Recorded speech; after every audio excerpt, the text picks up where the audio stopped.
GNAS. Two degenerates, both sides of the border.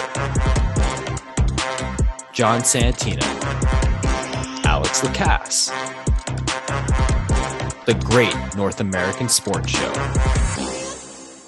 Welcome into another edition of the Great North American Sports Show. I'm one of your hosts, John Santina, coming to you live north of the border in Toronto, Ontario, as we record today, November 19th. And with me, as always, Alex Lacasse. Alex, how are things in the Shire, my friend? It's actually cold now, John, and it gets dark at 3 o'clock. So it's cold, bro. We got snow. Okay, don't tell me about cold. Okay, it's the most depressing time of the year. Well, please, you could be in Buffalo right now. Well, I would rather be in Buffalo, and I wish I was looking forward to a Blizzard football game. But the no fun league strikes again. The Snow Bowl would have been fantastic this time of year, buddy. It's the only thing I really look forward to on an NFL calendar. Given this mediocre season, I guess so. Yes, son. So coming up on this edition of GNAS, John and I, we're going to take wellness checks on the best teams in the NFL. We'll drop the gavel on the NBA's Western Conference in open court. Pretty much is everyone just fighting for the right to lose, the Bucks or Celtics at this point. And in a GNAS feature, we'll discuss the debacle that is the 2022 World Cup. Is it Woodstock 99 or is it more just full on Fyre Fest? And we'll mark a notorious anniversary. And we'll also find out where in the world Dwight Howard is on this week in social media. And as always, we wrap up with Degenerates Corner.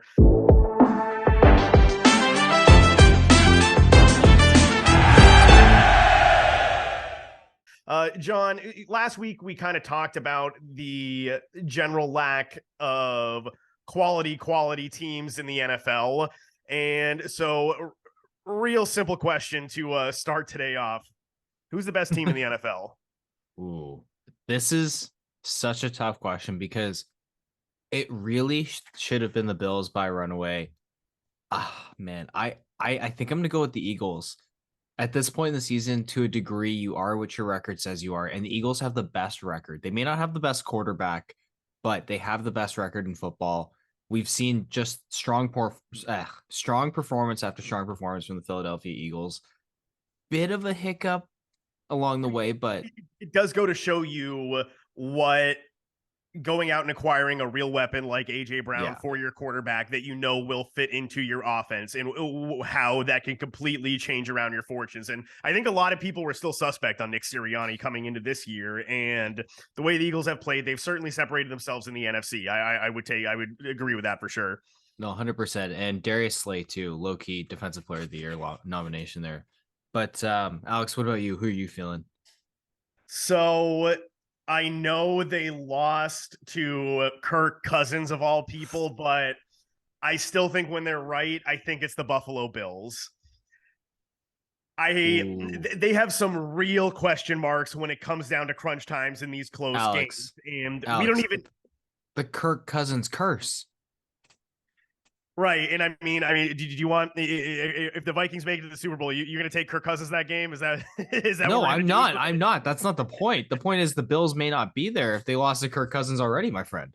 Right. Well, I mean, they wouldn't have to worry about Kirk Cousins puking all over himself into the Super Bowl game. And we don't even need to go back to the AFC divisional playoff game that they lost in Kansas City when they didn't kick the ball or excuse me, the Bills kicked the ball in the end zone, didn't, do their best to leave that ball on the 5-10 yard line and let, 4 or 5 seconds tick off the clock. And because it was 18 seconds, Patrick Mahomes went down and scored that game tying field goal and pushed that game to overtime. So, and then, in this game, it takes a miracle 4th down catch, 4th and 18 to Justin Jefferson. At least for those are between that catch and Odell Beckham's catch against the Cowboys on that Sunday Night Football game, those years ago, however long that was. Those are the two greatest catches I've seen in NFL history. But you think about what was on the line for the Vikings in that game and needing that play. I think talent-wise, Beckham's catch was a little because he kind of pinned it against his forearm there. But I think with the game on the line, Justin Jefferson's catch might have been more impressive. And it Given the took that, circumstances, it was for sure. it took that just to put the Vikings were in a position where they go for it on 4th and goal, miss, they don't pick it up. And now the Bills, they can't snap the ball. And I mean, if Sean McDermott, you can't blame him there for not wanting to take the intentional safety, but hindsight 2020, that might have been the right play. Make Kirk Cousins go the length of the field and go get that the game winning field goal at that point. I might have taken my chances there, but this is a bad. I think the real poor reflection on Sean McDermott is on that second to last drive when they went for it on 4th down and they didn't get the touchdown when they could have kicked the field goal, and now Kirk Cousins is just going down, needs a touchdown to tie the game. And then even if they get it, you still have time to go kick the game-winning field goal. So that's the real second guess there. And depending on how the Bills do in this playoffs, if they lose another close game and there's questionable coaching decisions, like that's something that could get Sean McDermott fired. And I think he's done a good job, but if you're going to make these bad decisions, he's had a few too many gaffes in those big games. And Alex, let's think about it from the other way around in that game. How are you feeling about the Vikings moving to 8-1 against the Buffalo Bills after that? I mean, is the Kirk Cousins curse? I mean, are they legit finally? I mean, personally, I personally, the Bills is that might have been Kirk Cousins' best win in the National Football League. It definitely showed a lot of heart, but to me, I don't think the Vikings are quite legit yet. How are you feeling about them other than that? No, I don't think they're legit yet. And, if the Vikings come out, granted the Eagles had the tiebreaker over them because, again, Kirk Cousins in a primetime game it got blown out on Monday Night Football. Yes. Well, like I said, they did not want to be victims of the Kirk Cousins curse, Alex. Keep in mind, when you lose to Kirk Cousins in the regular season, you do not make the Super Bowl statistically. And so I think that is a good barometer for sure. I think like, for example, where the Bills might fall victim is like more of a holistic thing in this overall thing, like them losing to Kirk Cousins. Like, I think their bigger issue is they did not have enough weapons on offense to get it done, because in very Bills fashion, they decided to go with internal promotion this offseason.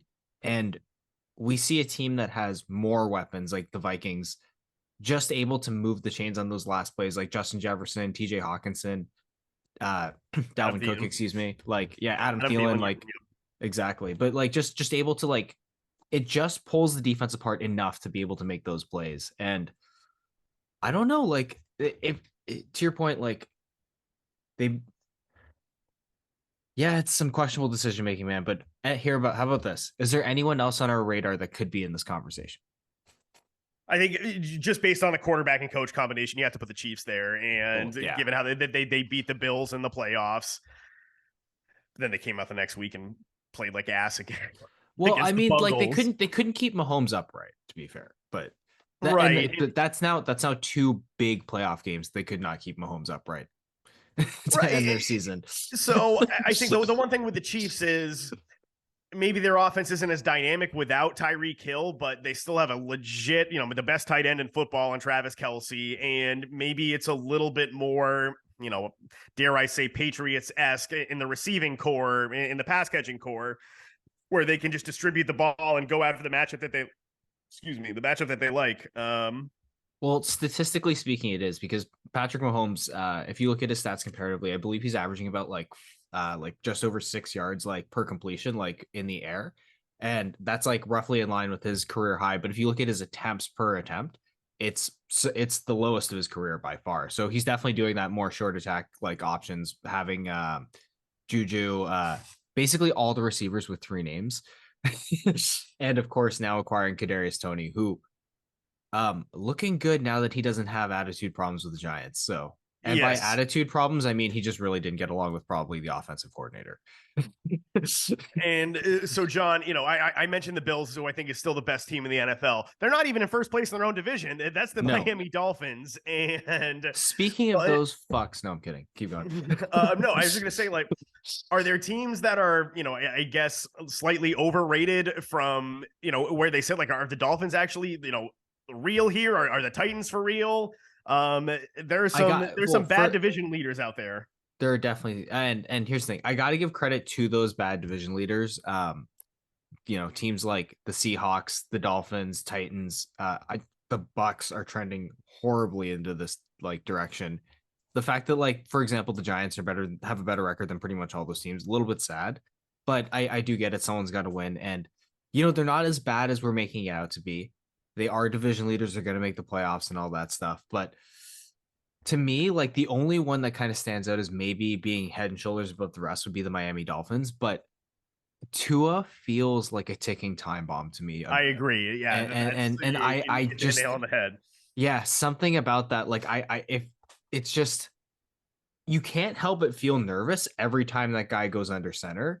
And if I'm not blaming, like, play calling or anything in particular, but, well, I mean, besides their medical staff, of course, but like, it's just something about that situation. Like, I feel like they're one hit away from just being a mediocre team. And I don't know how you feel about pretty much all those teams that I named there, Alex. I don't trust the Dolphins in a big game. Like, say they have to go to Buffalo and win a playoff game that in January. They've been playing in 80, 90-degree weather all year. And so I think if they do, that would separate them and that would change this conversation for sure. But I just don't see that happening with a team like the Dolphins. And see, this is why you don't build a dome.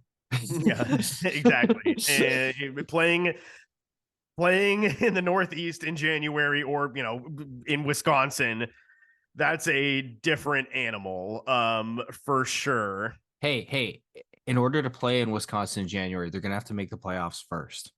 Right. Yeah. No playoff football for the Meat Packers this year, John. But the NFL, it's been mediocre so far, and we kind of discussed this off the top, but the No Fun League really yes, reared its ugly face this week, excuse me, and moving this Blizzard game out of Buffalo. Like, I don't care. This is a $1 billion enterprise. I want football played in a Blizzard. It's great theater. It's great television, and we were all robbed. it's fantastic theater. I think, okay, I'm gonna be honest, it would have sucked for anyone attending the game, but let's be real. It's Bill's fucking Mafia. They would have Yeah, gone. I thought Bill's Mafia was hardcore. These guys are the fucking, they're the hardest. I thought they were a little hardier. I was a little disappointed in them. Well, here's the thing, Alex. We can't call them out because it's not like they're petitioning to move this game to Detroit. No, but I at least would have had some like show of force in the parking lot where everybody shows up and drinks a fifth, like, in solidarity for the Blizzard game that they're not going to get. Plus, the amount of snow. Do you know how easy it is to, like, you have natural padding when you put someone through a table now. Like, yes, all your stunts are perfect. But I mean, I'm disappointed as well. We love a good snowball in the NFL. Plus, like, the smashing the under on yards, smashing the under on points, make some good money, people, in a Blizzard. But yeah, and some of us may have taken the action before the game got moved when we took the under, and now my number sucks. But I guess I haven't been following the news. But as of this morning, no one in Buffalo is left. Like, they are still they're still Buffalo. There. Dion Dawkins, one of the offensive linemen on the Bills, he posted a video of his driveway, and he is just completely snowed in. So they haven't gone anywhere yet. So best of luck to the guys getting out to Detroit. If they haven't left yet, I don't know when they're going to leave. Hopefully, right? Yeah, they're definitely running out of time to exfil. That's for sure. At this point, no bye week, man. No bye week. Well, I mean, this is the bye week, but yeah, either way. Alex, I think that's enough about football talk for this week. Yeah, we'll slide over. We did say that last week was going to be our last big league chew until the GNAS hot stove show, but there was a big trade up north of the border. How are you feeling about Teoscar Hernandez getting shipped out of town, John? It was a tough look. I totally understand why the team did it. Teoscar Hernandez is in need of a contract, so I get where the logic was, where he's the one bat that you could very easily move because you're not committed to him. And in addition to that, he was always a steady player, though. Like, fantastic! No, he's not just a steady player. Like, he very exactly close to 100 RBIs. Oh, 100%. And like very reminiscent of like Edwin Encarnacion or Jose Bautista in the sense that a utility-esque player who really rose to prominence in Toronto under their hitting coach and their short left field wall. Yes. But he was a fan favorite, locker room favorite, and I think really here the logic was he's an outfielder, doesn't have as much versatility in the sense that he can't play center field. But you do have Whit Merrifield now, so he can play center field as well, rotate in with George Springer's health, a bit of a question. So you move on from Teoscar and bring in a guy who can rotate into that center field position as well, but ideally is a left-handed bat. Um, the So to that name, end, yeah, the other big news in baseball is that Cody Bellinger, former MVP, Rookie of the Year, gets non-tendered by the Dodgers. A very oh precipitous fuck, drop from winning the 2019 NL MVP for Bellinger, and he certainly there was a serious injury in there as well. But the Blue Jays are extremely right-handed, and you mentioned a left-handed bat. Would you like to see the Blue Jays bring in Cody Bellinger? absolutely not. I hate Cody Bellinger, but I do get his I feel appeal. like that. I I feel do like think he'd Toronto be would a, be the perfect ballpark for him if he is going to come back to anything resembling his form. I think maybe the Yankees, but they don't really have a spot for him. Maybe if Aaron Judge leaves, I don't He know can if have the at first. Yankees will. You can play Bellinger. Like he can shift to first. Well, they just re-signed Anthony Rizzo, so that True. spot's kind of taken. So that being said, like, would Cody Bellinger fit in Toronto? Like, I absolutely could see him fitting, but to me, I think they have to prioritize other outfielders. The name that's been thrown around a lot here is Brandon Nemo. I like the idea behind that. Brandon Nemo's an advanced analytics darling. Doesn't have as much flash and dash as Cody Bellinger once did. But I think they still need like I said, like despite those two names, like they need a guy who's going to come in and just like have an attitude because that's the biggest thing this team lacks. They need some more grit, and hopefully they can resolve that. Like we were saying, maybe it comes at the top of the rotation as opposed to maybe an outfielder, but would be nice to get an everyday player who also kind of resembles some of those attributes. No, Nemo's a good name, and I would take him on the Red Sox as well. I would And love I Nemo, mean, but I'm pretty desperate, so I take I take a shove depending on what the cost is. Brent, Yeah, I take a flyer on Cody Bellinger too. We're pretty desperate I down here in well New here's England. the thing. Here's the thing. I take a flyer on Cody Bellinger, but if that was like my left-handed bat to change the lineup, it's like no. Right, and no, yeah, to Toronto, like especially for the Blue Jays' perspective, they need a guy that they can count on that Yeah, is left-handed. exactly. Like they need production from a left-handed bat, not just a left-hand. They tried the a left-handed bat thing with Ryan Tapia, and it did not work at all. Yes, yeah, they even not non-tendered him. And so yeah, we'll gavel in. All rise. It's open court. John, is anyone in Our the Western new Conference good? segment. Oh, I don't think so, man. The fact that the Jazz were in first place is like I They get might it. still be in It's first not. place. I haven't They're looked at the I know standings. they're thankfully not anymore. But I believe they're displaced by the Trailblazers, if I'm not mistaken, Yeah. temporarily, and Oh, then. they play tonight. First place in the But Western Conference on the line. I don't get me wrong. I want the Utah Jazz to be good, and I want them to be good with Victor Wembanyama. But the Yeah, I want fact that they, as a bandwagon Jazz man. I definitely wanted the Jazz to tank this year and get a chance but for the French unicorn. yeah, but like, dude, the fact that they were in first as long as they were, like, are you kidding? Yeah, Like, Danny Ainge should have brought in Carl Malone or someone like that if he really wanted to pull the full tank job. Like Will Hardy's a damn good coach. oh, absolutely. And but here's the thing: Laurie Markkinen has become the second coming of Dirk Nowitzki, so this team might actually make the playoffs, which really dampens the Victor Wembanyama sweepstakes. But Oh yeah, no, they I would be mean, they'd be I out of mean, it. we do know that at some point there are going to be teams like the San Antonio Spurs trading everyone left and right. So don't worry, we'll have some good contenders that are going to put up some bad records for them. Yeah, Alex, and so when we look at the former, or when we look at the defending NBA champion, the Warriors are under 500 right now, and they're 0-8 on the road, John. And I guess have we overrated the rest of the supporting cast on the Warriors that is supposed to get them back into championship form and keep Steph, and I mean Clay has certainly not looked right either, but that was going to keep especially Steph fresh. And I mean, it's certainly early. The Warriors can turn this around. By this time last year, my Boston yeah, Celtics, we thought they were a joke. yeah, there was a lot of complaints about them this time last year, but So turn that there's ship certainly right. plenty of time to turn this around. They're only one game under 500, but it doesn't seem like this is working right now. Something feels off with them, and I one thing in terms of their supporting cast, you got to give like some of the guys a break in terms of like guys like James Weissman who haven't really been there just because he's rehabbing an injury, but There's a degree. I think there's two things at play here.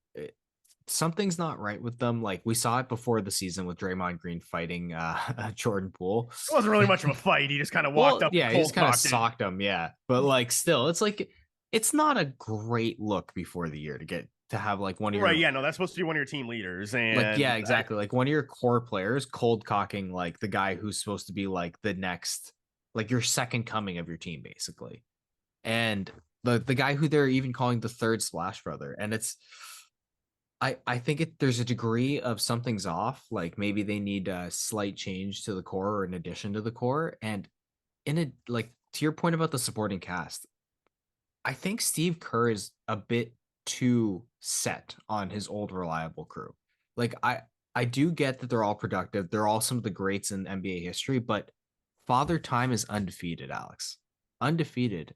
And I mean, right now the Golden State Warriors are defeated on the road and something needs to change. right. And I think if you gave Steve Kerr truth serum, he would have expected that you were going to get some reliable contributions from Jonathan Kuminga, a Moses Moody, a James Wiseman. And it just hasn't happened yet because these are supposed to be the guys, along with Jordan Poole, that are going to be the next incarnation of this roster. And whether he's unwilling to give them enough rope to let them make mistakes at this time, I think this goes back to some of the concerns that I think it was Draymond Green last year who said, or no, it was Andre Iguodala who said, you know, there's like, too much focus on, the future as well. Like when we have a team that's, positioning itself to win again. And then Absolutely. And maybe now that's catching up with them. and they're a team too that at this offseason they wanted to strengthen the depth around the fringes. Like they extended Andrew Wiggins, they extended Jordan Poole, like as we mentioned. So they really wanted to ensure that this group stayed together. So they really need those young guys to come through. I mean, like we mentioned, James Wiseman injured or coming back from injury, excuse me. So he's been a little bit on the fringes, like not really part of the team so far, but I really do think, like to your point, like they wanted a guy like Jonathan Kuminga to really become like a solid rotation player that they could rely upon. And I mean that because of the fact that they're keeping those five guys together, the core three plus Poole and Wiggins, like they can't sign anybody, so the solution's going to have to come within, or they're going to have to trade. But I can't imagine them trading at this point. Yeah, and we can touch on that later. I just think that in coming into the season, like Luka Doncic, he was everybody's MVP pick, and the Mavericks, they bring in Christian Wood. They look like they haven't put it together yet. And maybe that'll come along, but it doesn't seem like Luka plus, if Christian Wood's their second best player, I don't think that's good enough. And like Spencer Dinwiddie, like did him and Luka really don't play together that much, and the other team, the Grizzlies, Jaren Jackson Jr. can't stay on the court, and maybe he's closer to his ceiling than we might realize. I don't believe Jaren Jackson's played all season yet either. No, he's played a little bit, but yeah, he can't stay on the floor. And then how I feel about NBA point guard led NBA teams. They don't win. They don't win. And Alex, we can't forget that like I think the biggest like overestimation too came with the Los Angeles clubs. Kawhi Leonard still rehabbing his knee, trying to come back, and the Lakers look like they might be.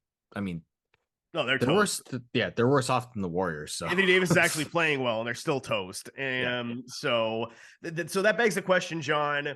This kind of feels like, the middle of the last decade when there were two NBA teams. There were the Cavs and there were the Warriors. And it was just, all right, let's wait. There's no point in really watching, like really following the sport. If you're a casual fan, because we know who's going to be playing for the NBA championship. It feels like just those two teams are in the Eastern Conference right now. It's the Celtics and the Bucks. Yep. And 100%. So is this that's kind of one of those seasons where we're just waiting for them to meet in the Eastern Conference Finals, and the West is just gonna lose to whoever comes out of it? Yep. That's exactly it. It feels until someone makes a trade and just completely changes the dynamic in either conference that this is pretty set in stone. It feels like every move, kind of like it felt in the offseason, really like a good example is Donovan Mitchell going to the Cavs. The Cavs weren't really a team that was expected to fully be in on him in the beginning of the sweepstakes because that's not a move that really like puts them right over the top right now. And we're seeing evidence of that. And it's very clear that the best two teams in the league right now are the Celtics and Bucks. And until otherwise, and by otherwise I mean a trade, it's yeah, like there's like storylines will develop because of the drama that other people like Kyrie create. But until like we said, a trade happens. But and we have a few good candidates, by the way. With Right. If you're the Warriors, I mean, we talked about these young pieces. Are you now willing to say F the future and go back and trade for Kevin Durant and bring him back into the fold? Because that seems like the only thing that would really jumpstart these Warriors right now. 100%, they need something in their veins, and also Oklahoma City. I'm looking at you with native Canadian Shea Gilgeous-Alexander averaging 31 points a game right now. We know that Oklahoma City is most definitely open for business, especially in a year where Victor Wembanyama is available. So that being said, that's another player that you could acquire in season that can completely change the whole game. And I don't see the Thunder trading him this year, and here's not why. Because well, let's say the yeah, Thunder get the second or third pick in the lottery, depending on who gets the number one pick. If the Thunder say we're going to open the entire war chest, you can have Shea Gilgeous-Alexander and take your pick of all the picks that we got and any of the yeah, it's young fair. pieces that we like. That might be the only thing that could move someone out of the one spot, and that would be a king's ransom. But I think Sam Presti would be willing to push his chips in like that, and so that's why I don't think Ooh. SGA is going to get traded this year. Interesting. I think he could be convinced otherwise, but that the only reason for that is because the only way he could get into the Wembanyama sweepstakes is by trading SGA, like to fully cement that status as having the most lottery balls. But that being said, that's one player that could potentially be available, Alex, and change it. But if he's not on the move, like you mentioned, Kevin Durant is another one. There's only a few clear cut places, like you mentioned, the Golden State Warriors for him. I also can't imagine like too many other teams being on specifically Kevin's list. Right. It would definitely it would It'd certainly be a touch and complicate go. things. And I mean, maybe the Raptors revisit a Kevin Durant The trade. Raptors would revisit, but like let's be real, like they'd revisit, but would Kevin Durant want to come here? I pray that he would, but like I think Kevin Durant could he could have a time in those strip clubs and maybe oh buddy, yeah, so he'll be fine. he'll find something to do. And plus, Yeah, like yeah, aside from the cold, like you can remain anonymous, live a good life here, and hey man, like you said, strip clubs, full nude, have a good time. yeah. Good food, good times. Well, speaking of not a good time, and we're gonna talk about the World Cup now, and Unfortunately, yeah. I've made my position very clear, and I don't even really like talking about this. All you need to know is 6,500 migrant workers have died in construction projects, and that's really where this focus needs to be. And I don't want to hear the BS that, oh, why is this? Why are we talking about this now? No, I wrote about this in 2015 when I was at the Christian Science Monitor. Like, the world has known for a long time about what a utter disaster this is in Qatar and how they treat their workers. And It's an utter disaster how they treat their workers, and in addition to that, the numerous human rights atrocities they've committed. And Alex, if you want to just like continue with that, but I just wanted to throw that in that no, it's just everything put together I here. just wanted to throw that out there. I will not be watching the World Cup, and it sucks because like I'm not a soccer fan, but I do really like the World Cup. And now, like, you have Messi playing in his last World Cup. Like I'm not gonna watch it. Like it's just a Yeah. it's a travesty all the way around, and there's not much else that No, there's not much really else needs you to can be say. said. Like you're already seeing some of the influences from FIFA with like, for example, France's captain Hugo Lloris, like he came out and said, like, for example, he every game he normally wears an LGBTQ captain's armband in support of basically like anyone who is of those sexualities. And he said basically, like, for example, just because of the Qatar standard and Qatar customs, he's not going to wear that his armband anymore, with that like representing everyone else. And it's kind of sad to see, like, for example, the way that FIFA and especially the players have a lot of the Yeah, players are they're taking a really stance like, squashing like open dialogue about this, yeah, and they're it's very much so taking the stance like focus on the football, which is kind of a disgusting view. And like in addition to that, we're just seeing like it's an atrocity of an event. Like Alex, like, did you see the sinkhole outside of one of the $1 billion stadiums the other day? Like fans are reporting yeah, like billion billion. dollar stadium built out of shipping containers. Like, Yeah. No, Alex, that wasn't a stadium. That was the fan accommodations, my friend. The fan oh, accommodations look like fucking shipping containers in last year's FEMA tents. Like this is a disaster.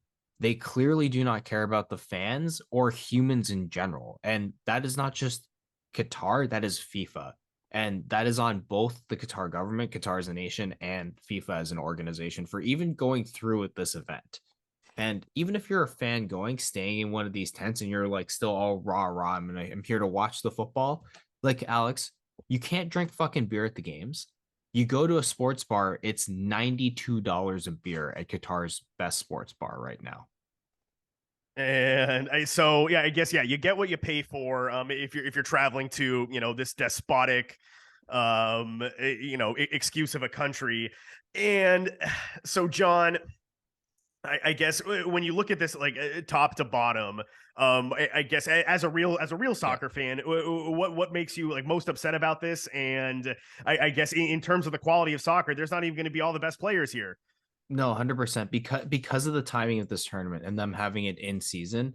Like when you're just looking at this from an on the field perspective, there's like we talk about load management so much in today's day and age because of the modern athlete.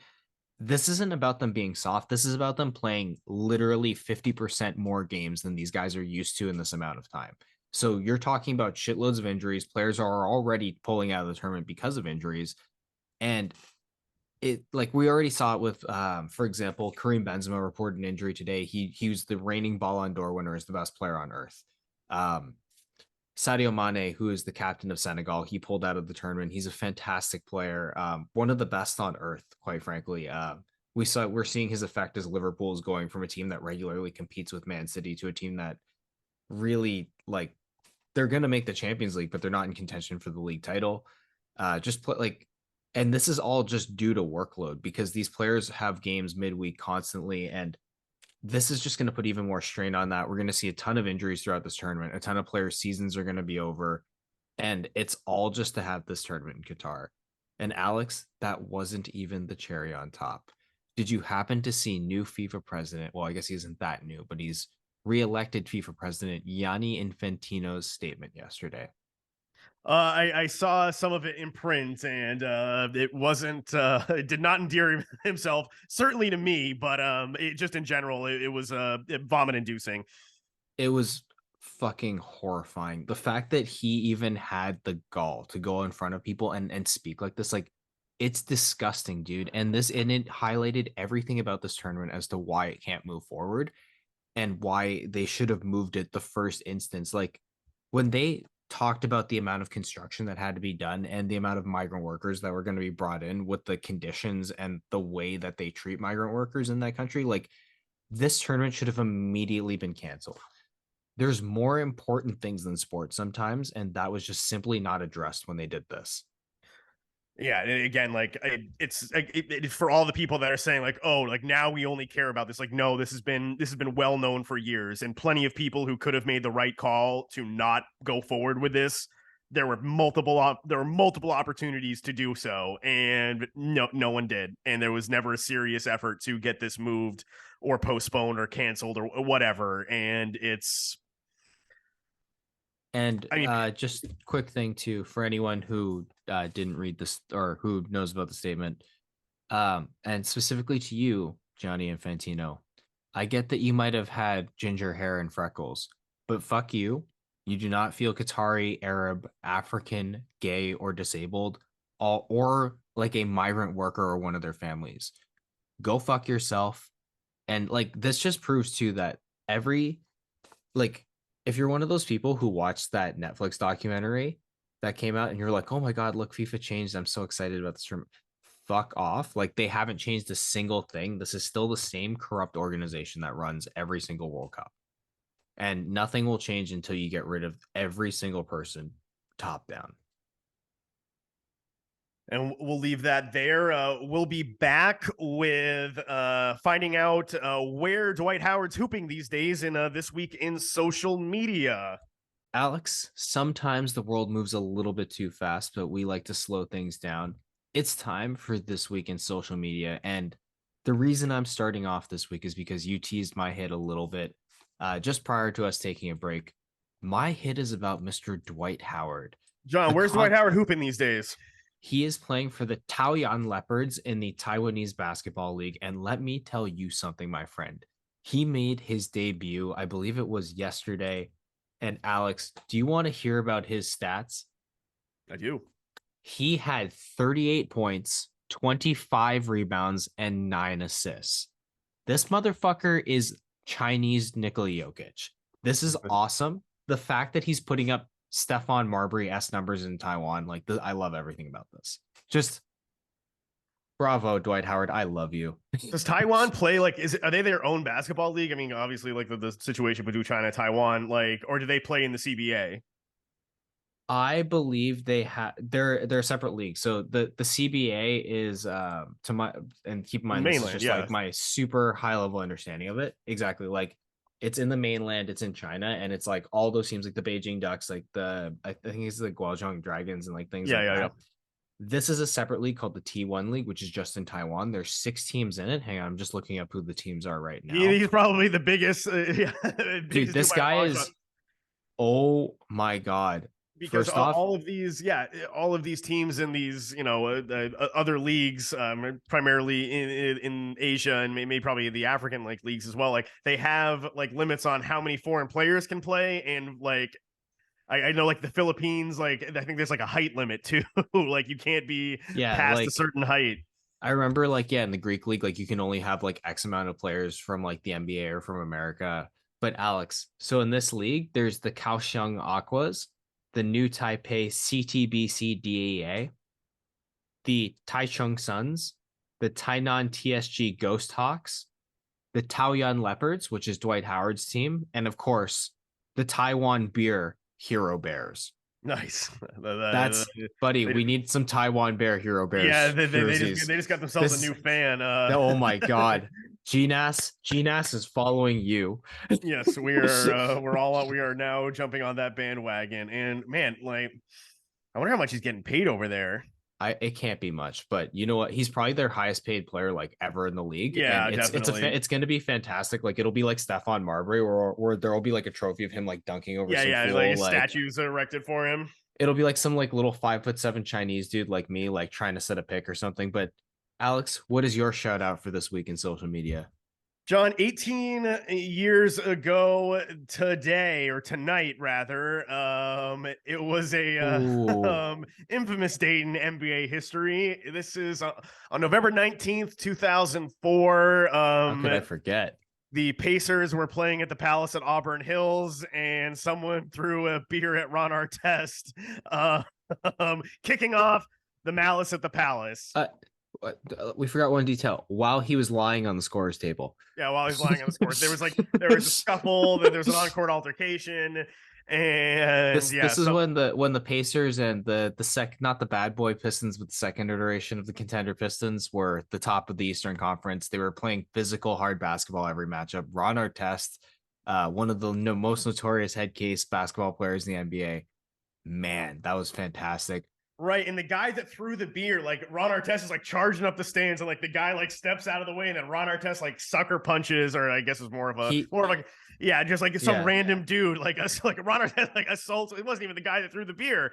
There's one guy who Jermaine O'Neal, if you ever watch a documentary on the Malice at the Palace, Jermaine O'Neal almost fucking killed a guy. He like came sprinting across the fucking court and came in and almost super punched some guy's head off. Like. Mm-hmm. It was some wild shit, but like. So back when Grantland was a thing, Bill Simmons' old website, someone wrote up the oral history of the Malice at the Palace, and there's only one excerpt. That's like the only thing you need, because those stories took like 35 minutes to read because they're so damn long. So much detail. There was Steven Jackson was talking, and they're like walking back to the locker room, and I'm paraphrasing, but he says like to the effect, he's like, I knew Ron Artest was crazy when we're walking into the locker room and he looks at me and says, "Do you think we're going to get in trouble for this?" He's like, "What, are you Legend. kidding me? Like, we're Legend. gonna get suspended for the year." Like, what? I just the self-awareness just so low. So, Oh, but that is glad that old, event in a nutshell, by the way. yes, glad old Ron did get some psychiatric intervention and got some help. And that's gonna lead us right into at least my favorite segment of the week because my teasers keep cashing. John, it's time for Degenerate's Corner.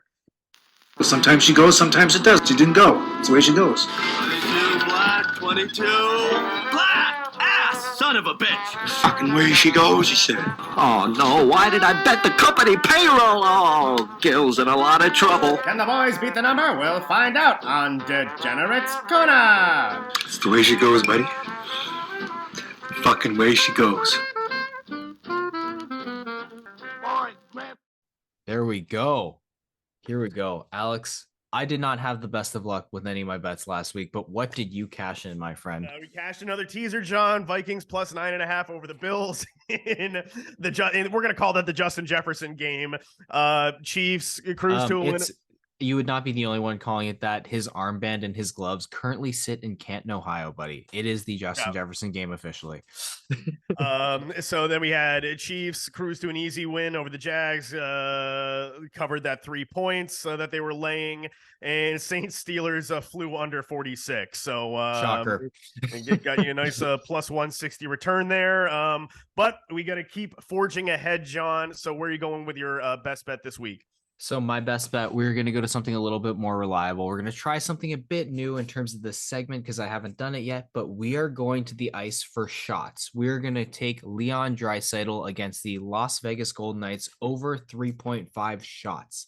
That is not production. We're talking shots on goal.